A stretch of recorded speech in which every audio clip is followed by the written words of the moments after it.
chapter 6, verses 24 through 38 tonight. Um, that may come as a surprise to Wise Rap because I did not put the proper verses for this week in the in our planning message, but I corrected it, so it's all good. Um, so 24 through 38, we are in the Gospel of Luke, like I said. Recently, what's happened is Jesus has chosen his disciples and aggroed the Pharisees. Those are the two things that have been going on in previous weeks. He has aggroed the Pharisees by uh, making several claims to deity, and we talked about how um, the Jews at the time would recognize it as such. It's just not as quite as clear to us, um, not being immersed in their culture. Uh, we talked about some ways, like being the Lord of the Sabbath, that would make the Pharisees upset because he's basically claiming to be God. So people who say that he didn't are simply just wrong, or not reading the text, and still wrong. So, like I said, we're in the book of Luke. Jesus chose his disciples, and last week we started um, what is going to be a 3-week part here on one of Jesus's uh, episodes, if you will. So, what did we start reading last week? That's going to carry on to this week and next week. Jesus is doing what?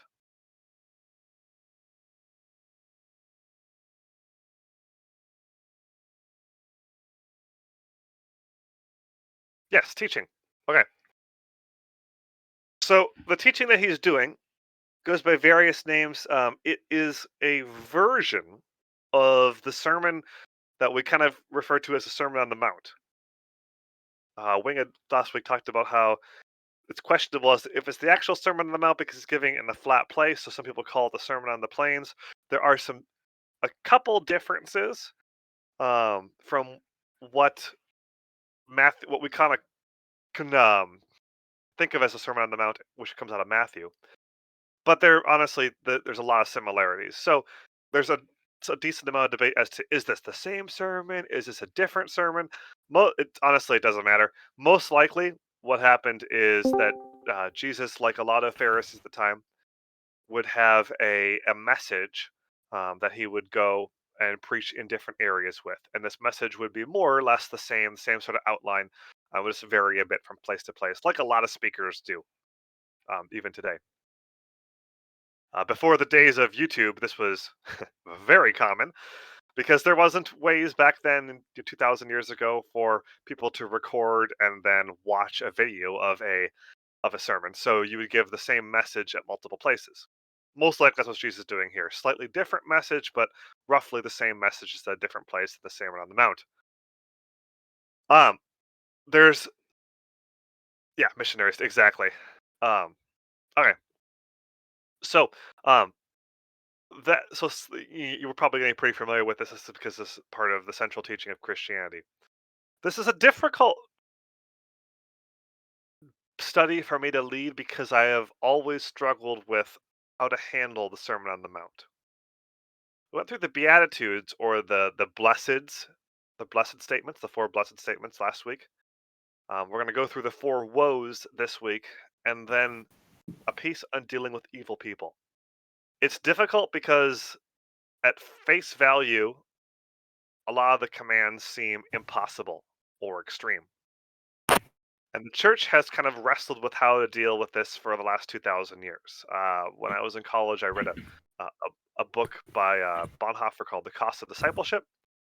And Bonhoeffer was a German theologian. You guys are probably familiar with the story, but I'll give the Cliff Notes version. Anyways, German theologian in the 30s and 40s, 1930s and 40s, who felt that the church was moving away from um, an idea that grace was costly and this idea that move towards an idea that grace doesn't cost anything. You just believe and everything is good to go.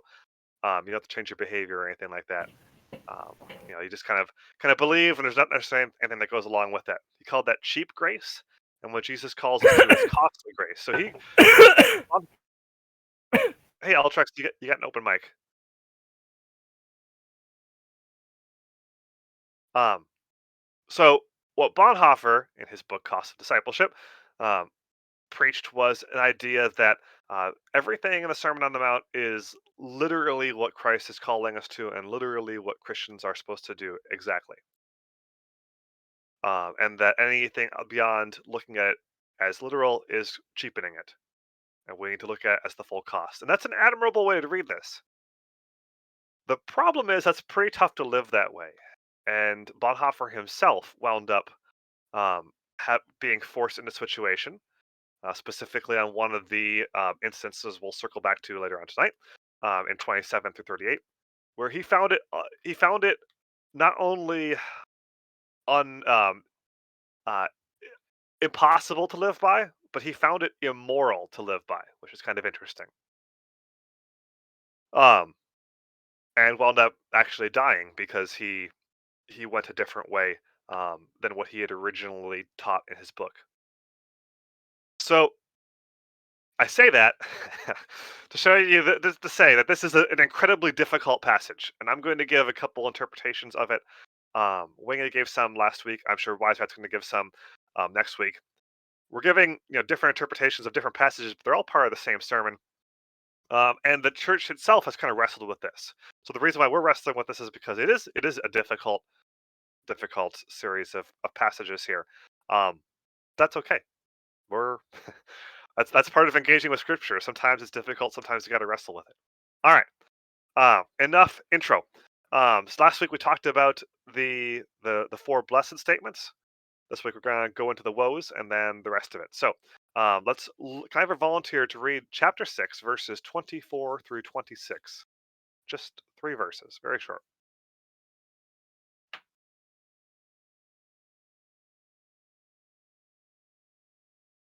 I can. Go for it. Jesus pronounced woes. Woe to you who are rich, for you have received your consolation. Woe to you who are full now, for you shall be hungry. Woe to you who laugh now, for you shall mourn and weep. Woe to you when all people speak well of you, for so their fathers did to the false prophets.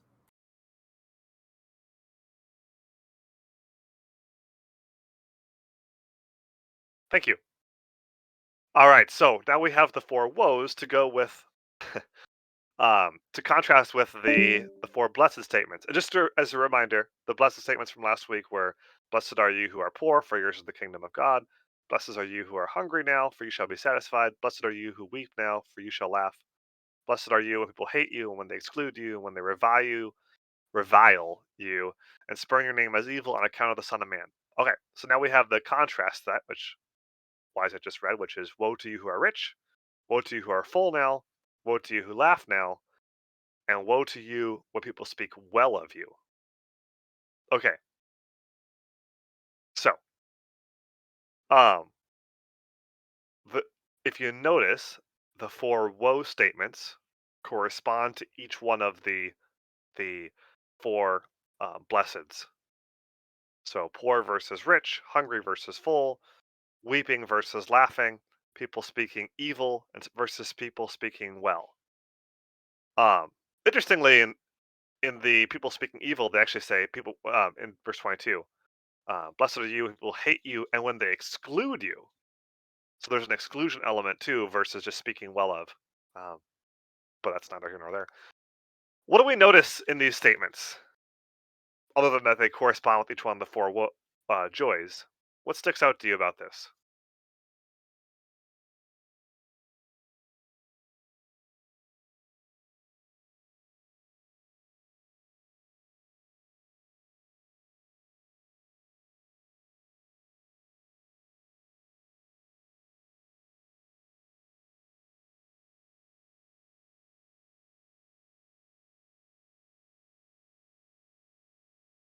Yeah, laughing is a weird one, right? I mean, we wouldn't think that laughing is he talking about comedy here? Is comedy bad? What's going on with that? Well, I assume that the answer to laughing being bad is no, based upon the verse that a cheerful heart is good medicine. So I don't know exactly know what kind of laughing he's referring to here.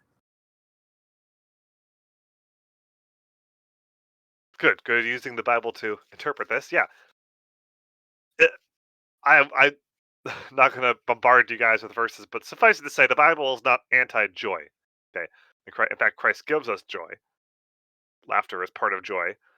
So that's laughter in and of itself is not necessarily evil. Again, this is where it gets tricky because if we interpret just necessarily, literally outside of any sort of context, this can be a difficult passage. So there's something else going on here, not just the fact that laughing is evil, because it isn't, but a specific kind of laughing. Can we have any clues as to what he may be referring to here?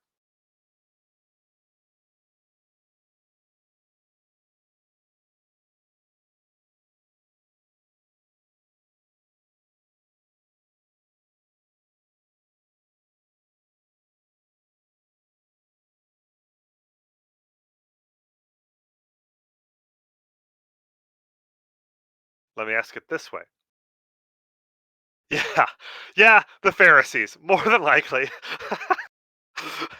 That's always a good guess when Jesus is like going hard after something. It's always a good guess to be like, that's probably the Pharisees, and in a sense, it's correct. Okay, there is an element about that which is correct. Although the Pharisees wouldn't exactly have been thought of as like the most jocular, comedic guys. Okay, um, what if we looked at it this way?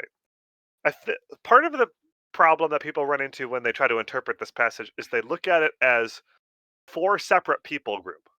Okay, um, so that would be the rich, the full, those laughing, and then those people speak well of. What if we look at it as different elements of one people group? That's how most commentators tell us to look at this. He's not describing four separate groups in the woes. He's describing one group of people in the woes and one group of people in the blesseds. So when he says, blessed are the poor, the hungry, those who weep, those who people exclude, that's one group of people. When he says, woe to the rich, those who are full, those who laugh, those who people speak well of, that's another group of people. So two separate group of people, okay? Not eight groups of people, but two groups of people. Does that help us interpret this at all?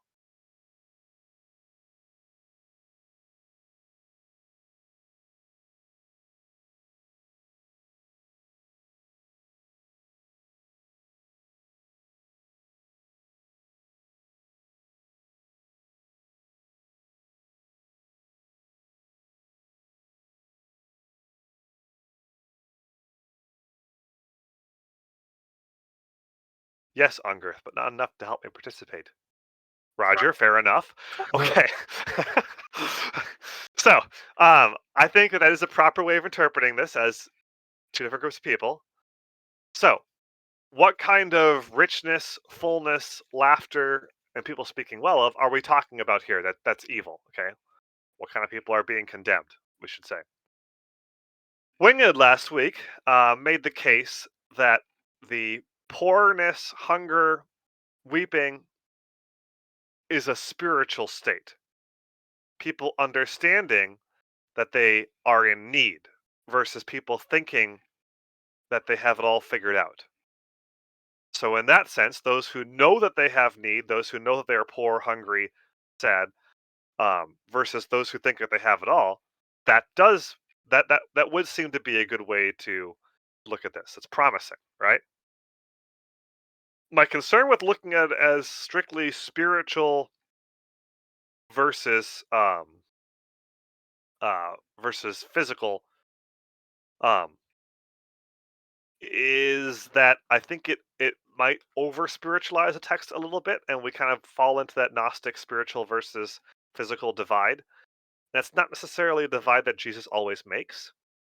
So it's not a bad interpretation necessarily. I would just phrase it a little bit differently. I think. Um, what I would say, and I don't want to speak for Wing, but I'm pretty sure you'd agree with me on this because we've talked about this before. Is that what we have going on here? Is Jesus talking about two different people groups with two different life focuses? Okay, so those who see themselves as poor, hungry, those who are weeping, those who people tend to hate, who are downtrodden, etc., who are not necessarily fitting in to the world's standards.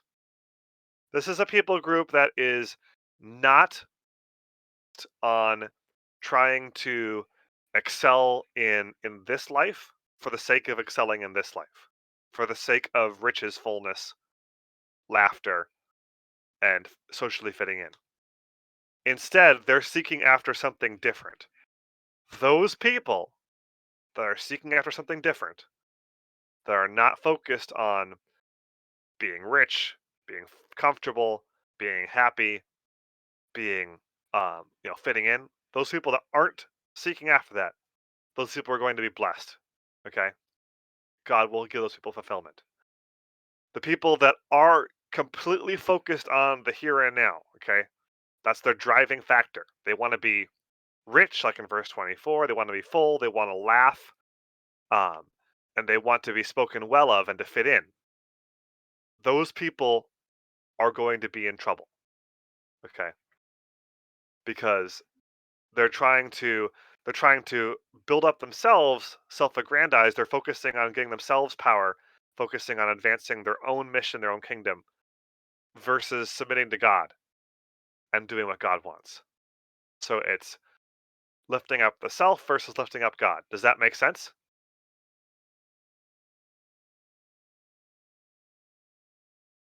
Okay.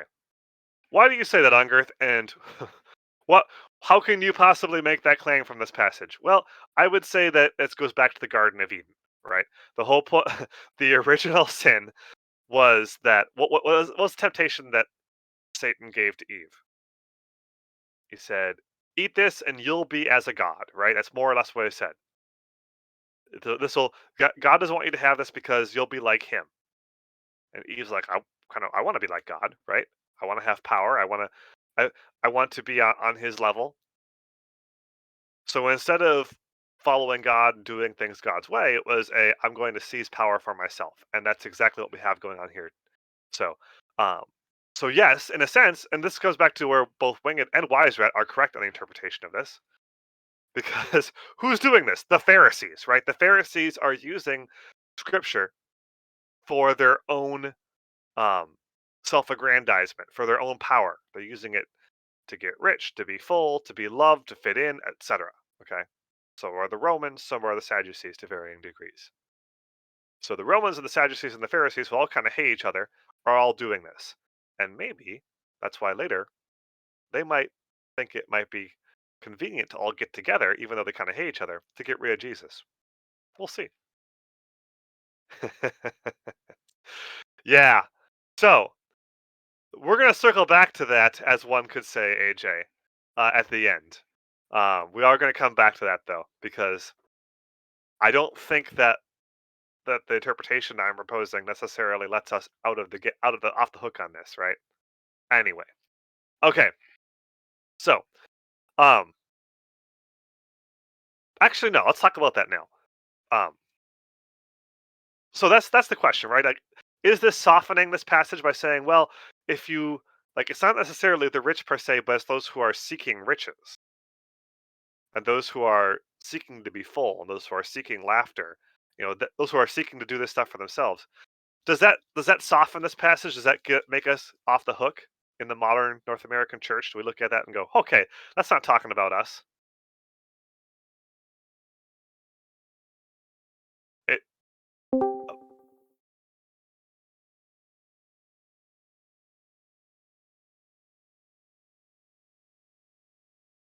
yeah, yeah, it's about what we put our trust in, and more than that, what we put our focus on and our life trajectory on, right? If we are seeking after riches, seeking after fullness, seeking after laughter, and trying to fit in, if that's what our goal is, that's what we build our life around. That's the foundation we put our life on. We're not seeking after God. Yeah.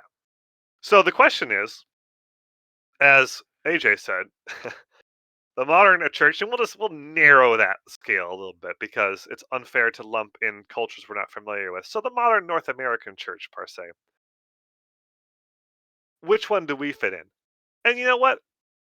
It's even it's way easier to judge a group that we may or may not be part of, right? Look at the modern North American church. That's easy to say. What gets really difficult though is when we say, which one do I fit into?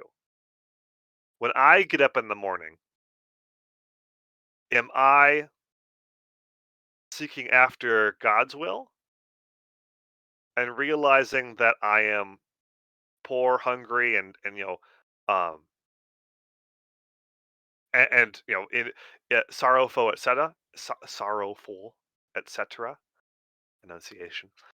Or am I getting up in the morning going, okay, I'm going to do this to be rich. I'm going to do this to make sure that I'm full. I'm going to entertain myself with this. And I'm going to do X, Y, and Z to make sure I fit in at work because I don't want to be an outcast or a prude or any of those things. What do we spend most of our time with? Make it even narrower. On Earth, what do you spend most of your time doing?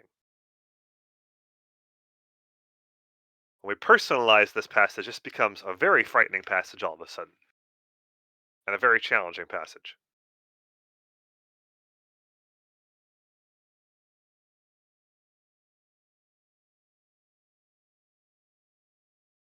So yes, AJ, I would say this is a um, convicting passage for the modern North American church, but I would also say it's a very, very convicting and unsettling passage for me. It reminds me of my deep need for God's forgiveness and God's help. Any more comments on the four woe statements, the inverse beatitudes, if you will, before we move on to the next set of challenging verses? Because if you thought this was challenging, don't worry, it gets worse.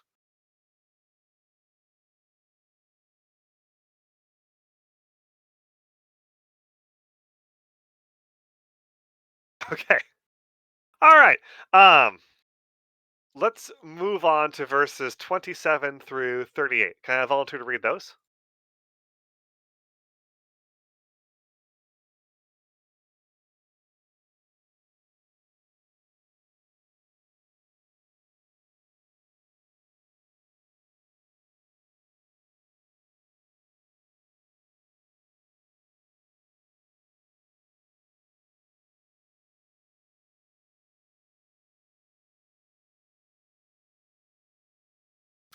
I mean, I can if nobody else wants to volunteer.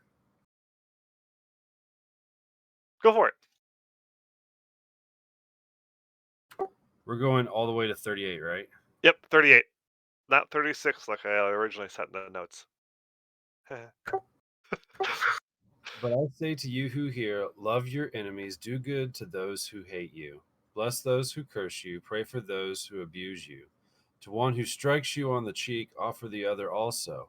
And from one who takes away your cloak, do not withhold your tunic either. Give to everyone who begs from you, and from one who takes away your goods, do not demand them back. And as you wish that others would do to you, do so to them. And if you love those who love you, what benefit is that to you? For even sinners love those who love them. And if you do good to those who do good to you, what benefit is that to you? For even sinners do the same. And if you lend to those from whom you expect to receive, what credit is that to you? Even sinners lend to sinners to get back the same amount. But love your enemies, and do good, and lend. Expect nothing in return, and your reward will be great. And you will be sons of the Most High, for he is kind to the ungrateful and the evil. Be merciful, even as your Father is merciful. Judge not, and you will not be judged. Condemn not, and you will not be condemned. Forgive, and you will be forgiven. Give, and it will be given to you. Good measure, pressed down, shaken together, run over, will be put into your lap. For with the measure you use, it will be measured. Excuse me. For the measure you use, it will be measured back to you. Thank you. Okay. I mentioned Bonhoeffer at the beginning, um, and kind of his evolving um, views on this passage. This was one of the sticking points that he found unable to live by. So I'm gonna give you guys a little bit of overview, then we'll dig down into this. I will say as a disclaimer, um, I feel slightly uncomfortable, um, given some of my philosophies around self-defense and whatnot. leading the study on this passage. But it is working out that I have all the passages I'm uncomfortable with in Luke to lead through because God be like that on the schedule. Um, so let's talk about Bonhoeffer a little bit, and then we'll go through. And I will cautiously give some ways to look at this, but I'm not going to claim that my way is necessarily the correct way that I view these. There's a diversity of views within the church historic, how to look at this, but I will give mine and then what I feel to be the general majority report from the church historic. But again, there's been a diversity of views. So Bonhoeffer, like I said, wrote the book Cost of Discipleship in the 30s, 1930s, and one of the passages. There's many passages in that book. It's a good book. I recommend you read it. However, read it with the knowledge that he did not end his life necessarily believing in it wholeheartedly. Um, so he again tried to bring us more back to a literal interpretation of the Sermon on the Mount, because he felt the church had gotten way too far away from the spirit um, that Jesus had originally intended the church to have.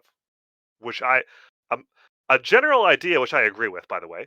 Um, However, one of the claims he made, so the Matthew version of the Sermon on the Mount, like we talked about, has a couple differences. One of the differences is it states pretty overtly, depending upon the translation you look at it, as "Do not resist an evil person."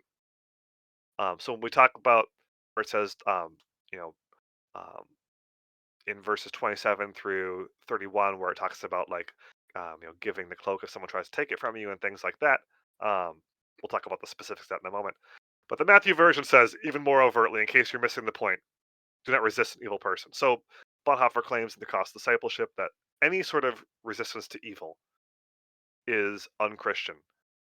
And the only way for evil to be eradicated is for it to burn itself out. And any sort of resistance to it only feeds it. Um, Bonhoeffer found that unable to live by. And he was involved in several things because, like I say, he was wrote this book in the 30s. In the late 30s, going into the early 40s, we had the rise of the Third Reich under Hitler, right? A evil regime in the extreme. Um, Bonhoeffer went back to Germany because Bonhoeffer was a very brave person and said, but the German, the Reich, he was already out for him because um, they saw his writings as anti-Nazi. Shocking, which they were. Um, the So they had already he was already run afoul of the German state church. The Nazis came through and basically said anybody who's going to have a legal church in Germany has to rewrite their theology to be in line with Nazi party politics. Some did, some didn't. Bonhoeffer was in the States at the time. Not only did he not rewrite his theology, but he actually returned home because he said, as a German, I should share in the fate of my fellow Germans. It's cowardly for me to sit here outside Germany, so he went back. Um, when he went back, he was involved in several attempts to resist the Nazis. He both worked to smuggle Jewish refugees outside of Germany, and he was involved in a plot called Operation Valkyrie, which was an attempt to assassinate Hitler.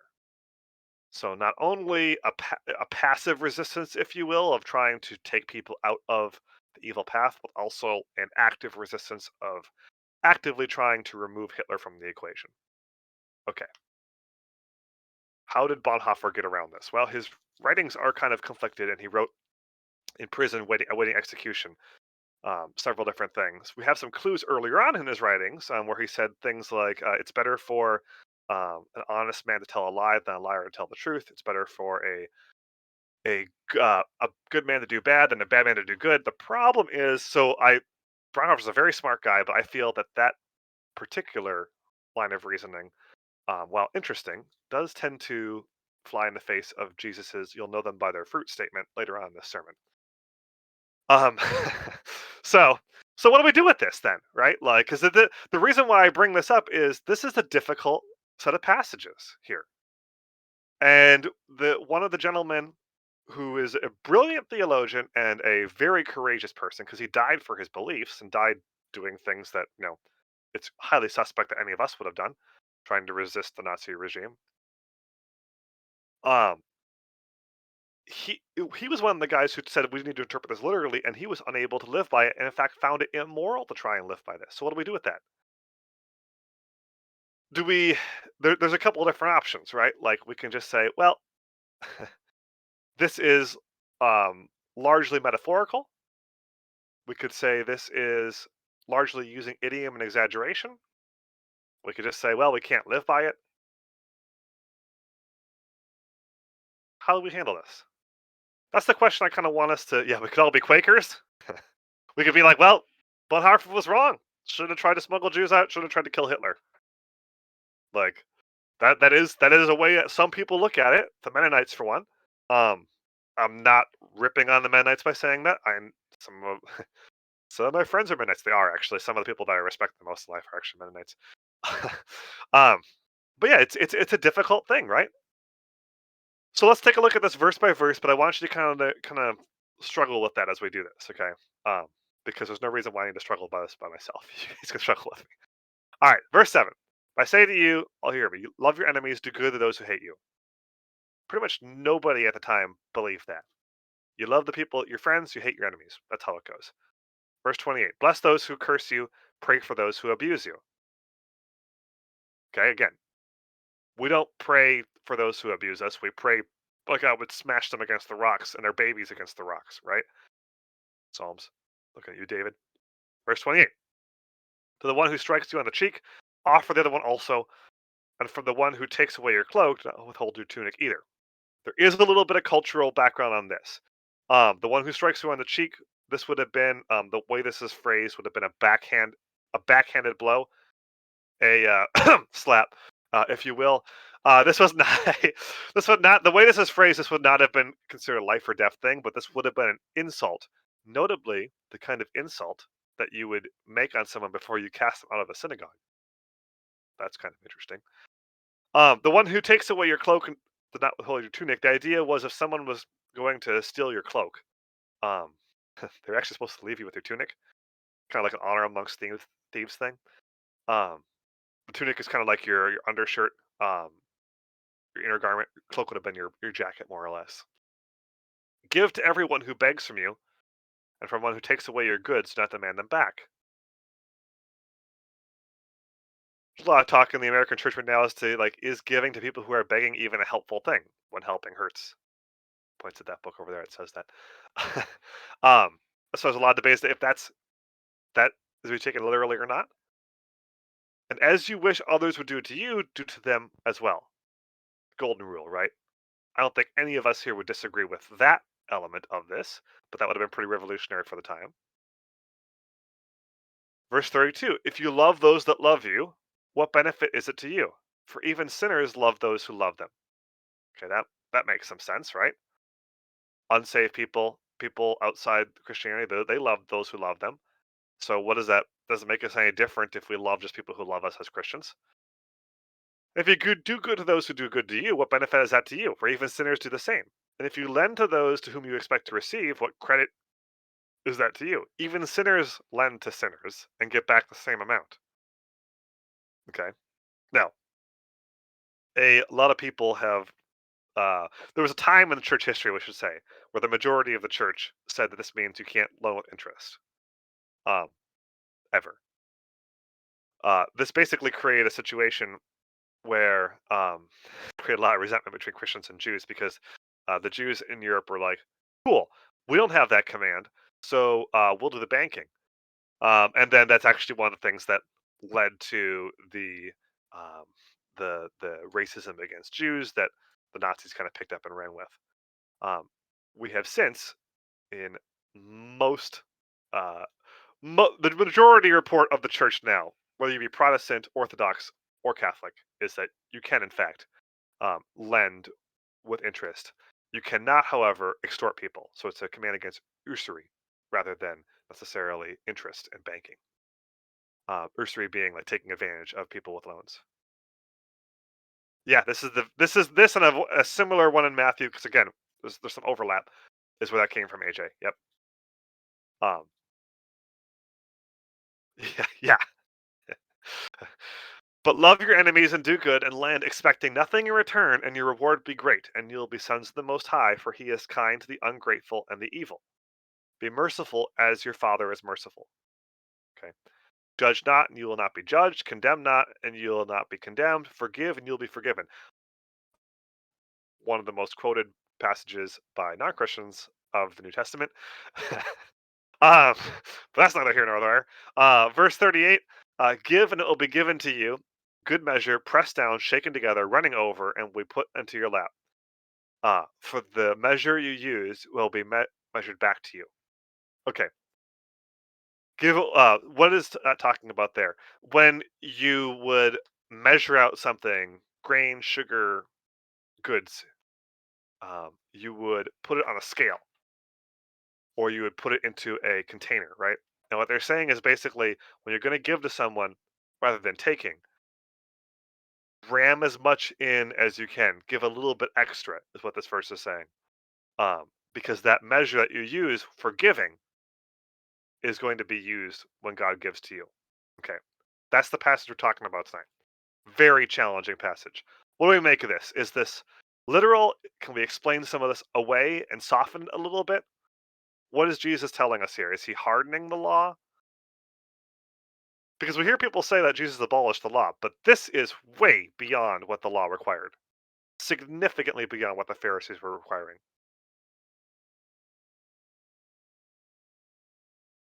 So how do we deal with this?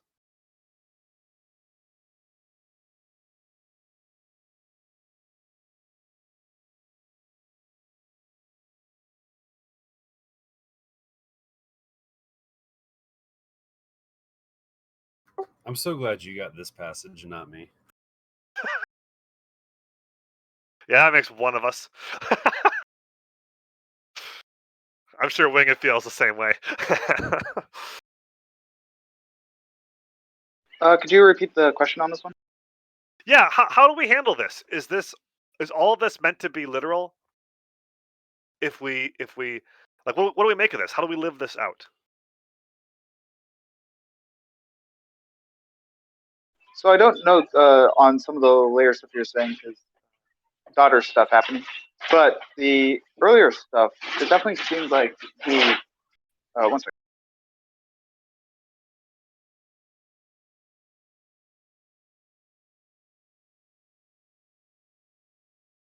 So verses 27 through 31, that a lot of those things seems like it wasn't applying. At least to me, it seems like it's not applying so much for hey, if these things are happening, don't resist the evil one at all. Like don't resist evil people at all. But is hey, if this abuse is happening towards you, it's not on you to resist it. That's not. There's a difference there between it happening to you and it happening to other people. That's at least been my interpretation of those.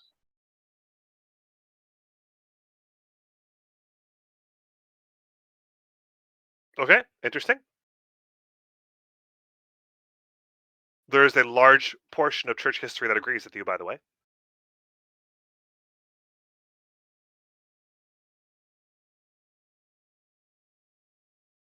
So, Well, go ahead, Wise. I was just simply going to say, I know that our truth should be based upon the Bible and not experience. But if I was to share my experience from the year 2007 to the year 2009, I tried to live this literally. And without going into personal details, it ended really badly for me.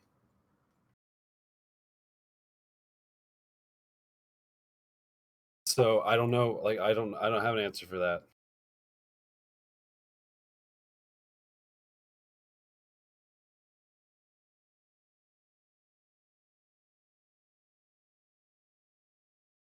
I would say that you are not alone in that, but there are many people who have been in that same situation as you. So thank you for having the vulnerability to share that. I posted a link to the Matthew version where it specifically says, "Do not resist one who is evil."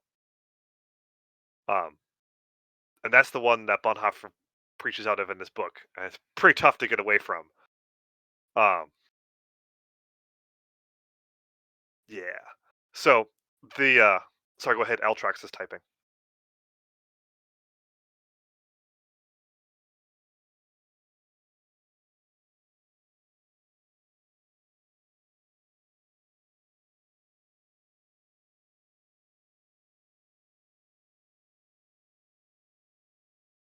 I would say there's certainly an element of that Ultrex. Yeah. Um, Especially where it says, "Love your enemies, do good to those who hate you, bless those who curse you, praise for those who abuse you." Yeah, there's a that's definitely. I would say that the "Vengeance is mine, I'll repay" is definitely in line with that. Do you know where the "Vengeance is mine" verse is from, by the way?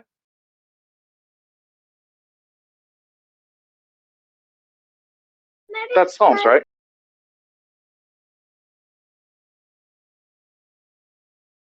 It's actually Deuteronomy.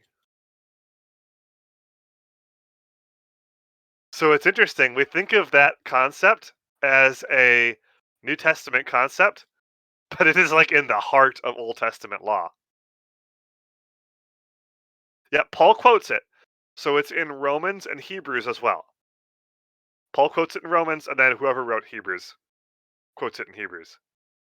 That's a whole different discussion as to who wrote Hebrews. But it is in Deuteronomy,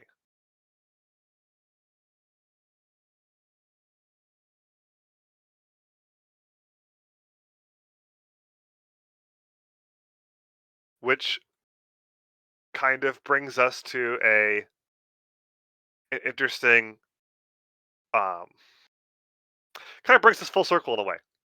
Because we've talked about how is Jesus abolishing the law, and it almost kind of looked like that with some of the Sabbath stuff. But here we see he is instead in the Sermon on the Mount harshening the law in a sense. He's clarifying things in the Old Testament commandments and saying you guys are basically trying to follow the letter of the law, but here's the meaning behind it. So you're not getting it, so I'm going to state it in more extreme terms for you.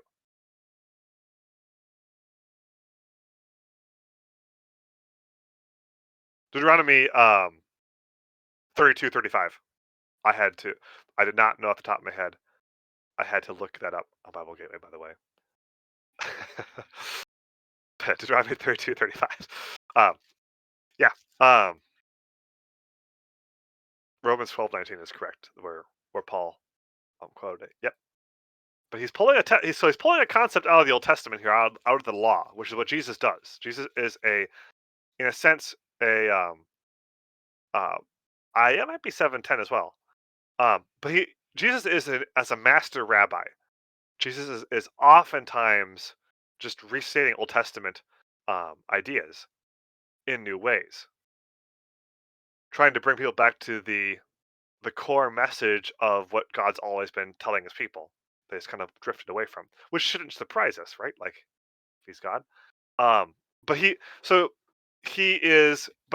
strengthening the law in a sense of making them understand this is the intention behind this.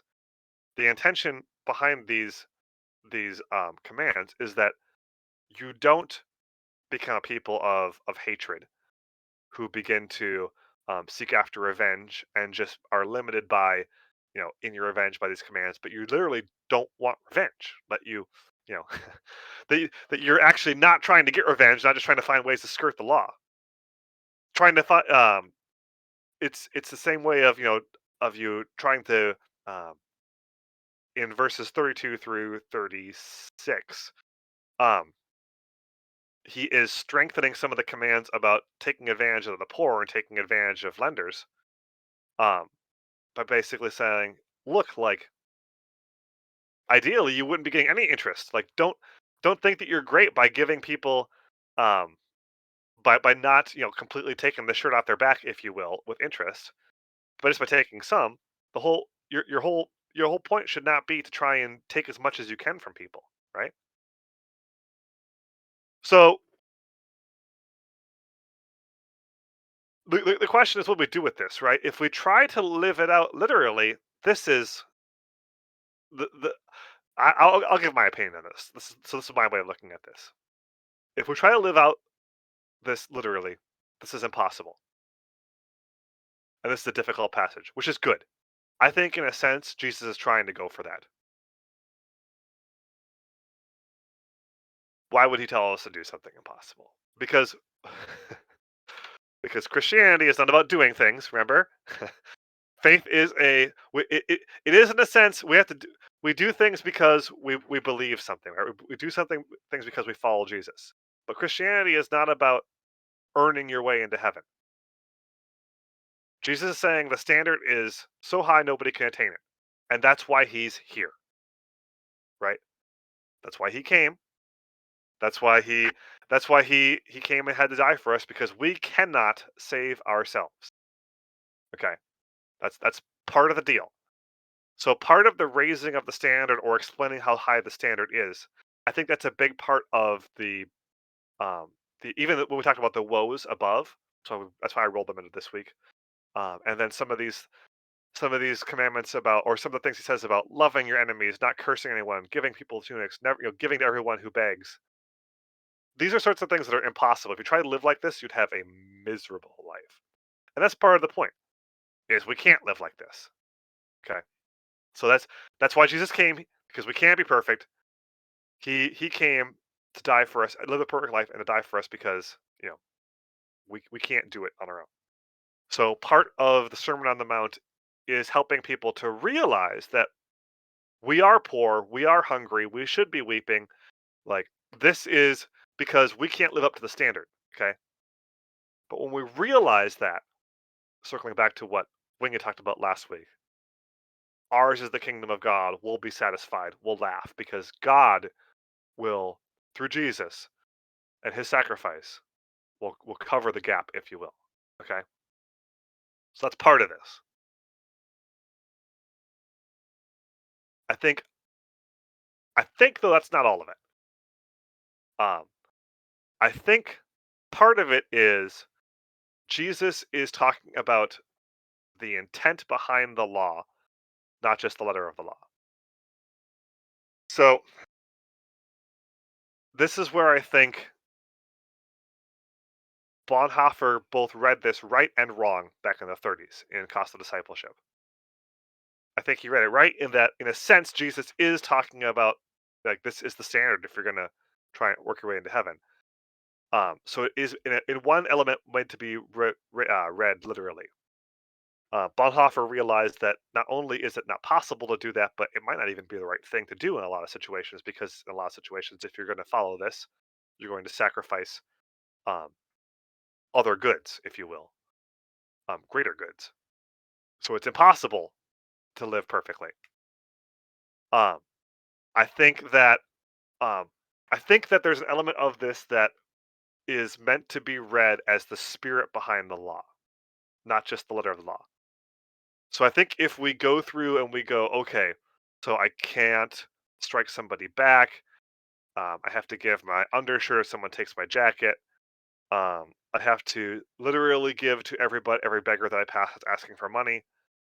Even if that means I can't feed my family. I can't. I have to give to people who ask for money and can't charge interest, even if that means I'm going to be, soon begging myself and asking for money.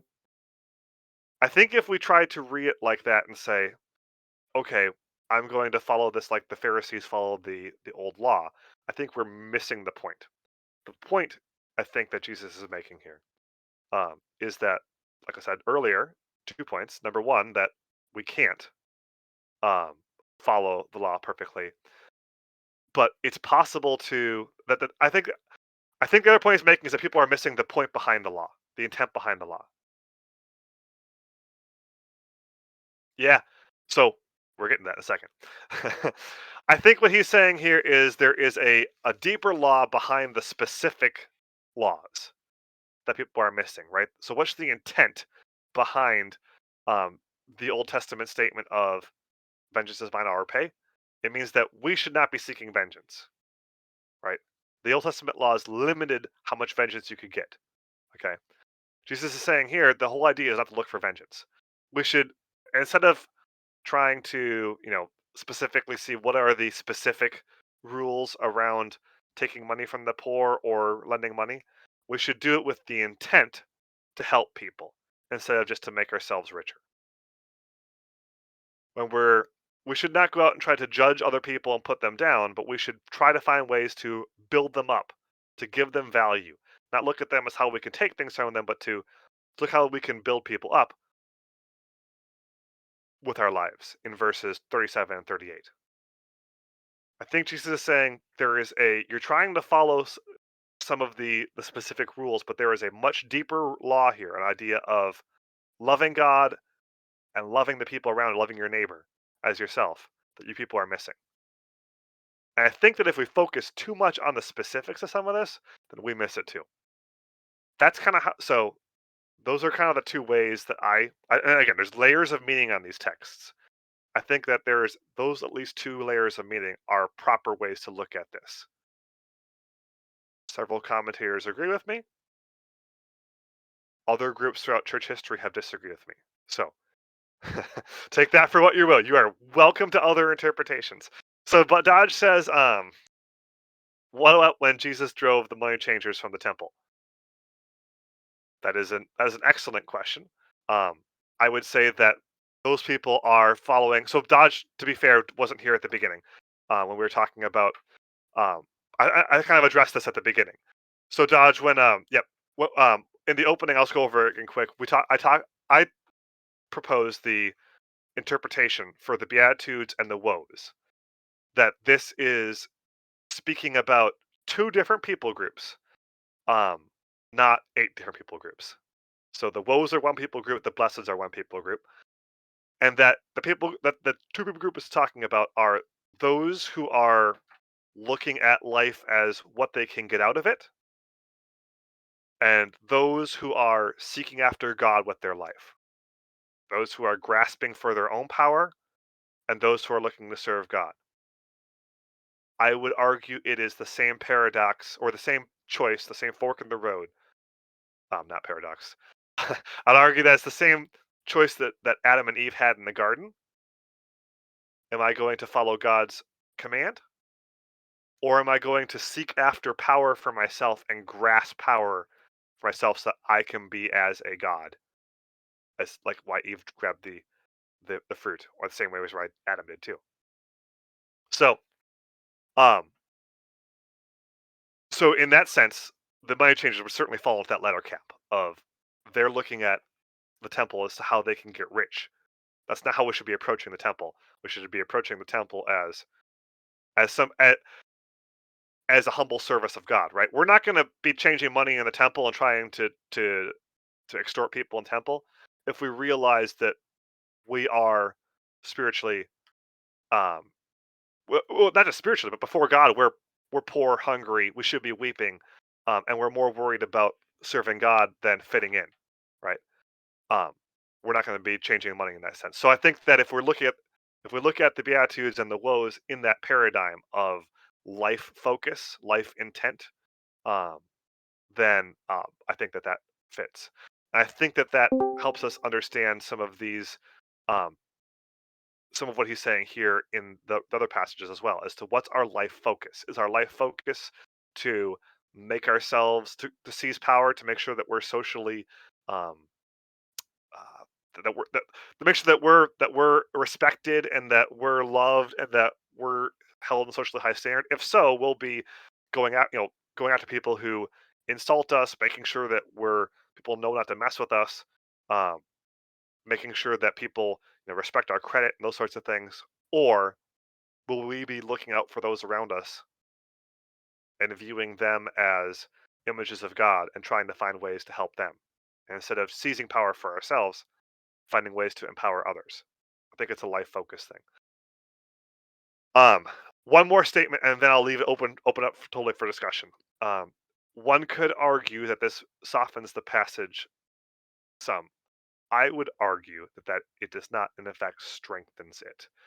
Um, because if for some reason we tried to follow all of the specifics examples that Jesus gives here, I think it's still possible to do so in a way that does not follow the heart orientation that is talked about in the Beatitudes, where we're still doing it for the intent of getting something, maybe even from God, rather than trying to serve God and help other people.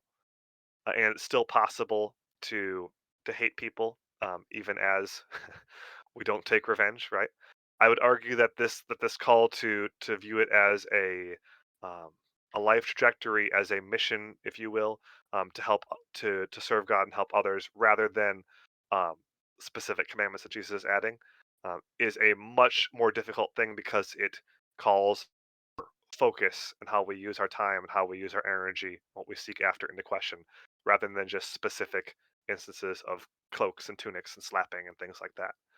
Um, but it's also very freeing because it frees us to do what is necessary in specific circumstances, um, to to to love God and to serve others, to serve God and to love others, I should say. And well, love God as well, but so that's how I read this. That's how I interpret this. There are many others in the church that have interpreted it this way as well. There are others who have looked at it as literal. I wanted to give you guys kind of the overview and how I looked at it and kind of how Bonhoeffer wrestled with it as well. That's all I have to say for this week. So I'll open it up to questions and discussion. What do you guys think?